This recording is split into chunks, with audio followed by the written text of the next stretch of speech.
Welcome back to another video on Cisco Packet Tracer. In this video, I'm going to be going over really quickly how to properly secure or harden a Cisco switch. We're going to go into our switch, open up the CLI, hit enter a couple of times. Now this is a brand new switch. We haven't done anything with it. So if I go into enable and then show running config, you can see the entire config is blank, right? It's all fresh. It's all brand new. All these ports here, they're empty, nothing configured. And the reason it's currently working right away is because switches are designed to work right out of the box. You don't actually need to do any configuring. However, this does leave us with a lot of vulnerabilities, right? We have 24 ports and we're only using 4, which means we have 20 open ports. And so in this make-believe network, should anybody come into the company or office building and plug into any one of these 20 ports, our router won't know the difference between them and our actual users. And it will issue out an IP address and it'll join them with our network. So we want to avoid that. We want to set up some sort of security protocol so that way that kind of thing doesn't happen. First of all, we want to set up a username and a password. And so we're going to go into configuration mode. So configuration terminal, we want to set up a username, right? So the command for that is username,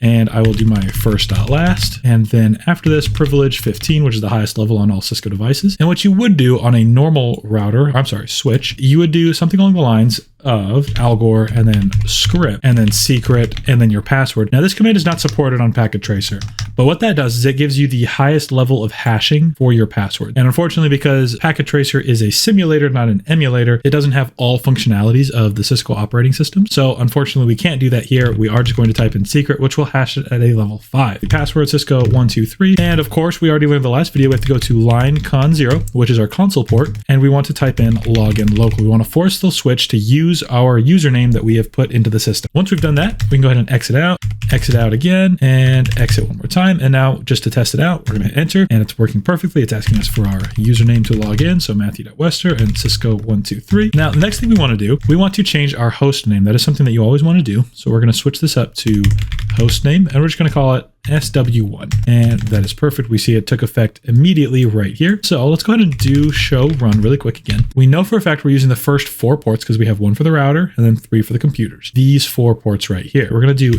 interface range fast Ethernet 0/1 through 4. We're going to change up this range really quick because the first port is actually only for the router. So we don't want to mess with that just yet. So interface range fast Ethernet 0/2 through 4. Now what we're going to do is we're going to give it a description. So we're going to call it user ports, do a couple of stars so we can easily see it in the configuration file later on. We're going to add some sort of port security here. And for that, all we need to do is type in switch port security, question mark. There's a couple of things we want to do. And what we're going to do is we're going to set up MAC address and the maximum command. We want to say MAC address sticky.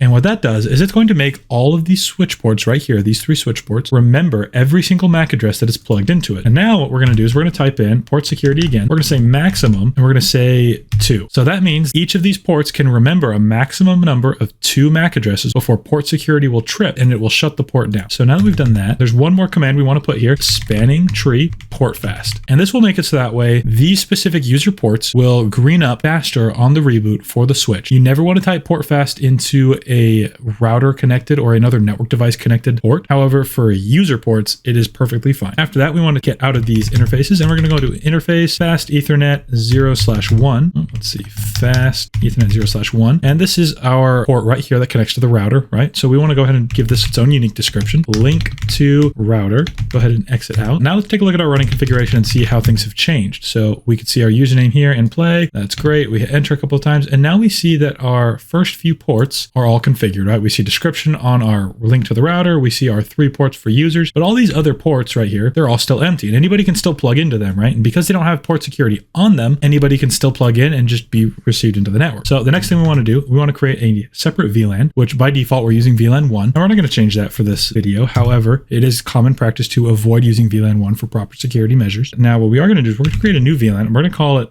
VLAN 666. And this is going to be our black hole VLAN, right? This is a VLAN that doesn't go anywhere. It's not routed out of the switch at all. And we're just going to give that a name and we're going to call it black hole. All right, exit out of that. And now we're going to create a new interface range F0/5 through 24. So our remaining switch ports that we're not currently using. And we're going to type in description, not in use. Remember, we always label things so that way the future network administrators or engineers can come along and they can know what we're doing. We want to go ahead and shut down all of our ports, and we're going to say switch port mode access, switch port, access, VLAN 666. All right, so if we exit out of that and now we type in do show run, they're all shut down first of all, so nothing's going to work if somebody plugs into it. And in the case that it does work for whatever reason, it is set to VLAN 666, which is a black hole VLAN, and it will not send the traffic out of the switch. And that is actually everything that you need to know about switch hardening or switch port security. If this video helped you in any way, go ahead and subscribe to the channel.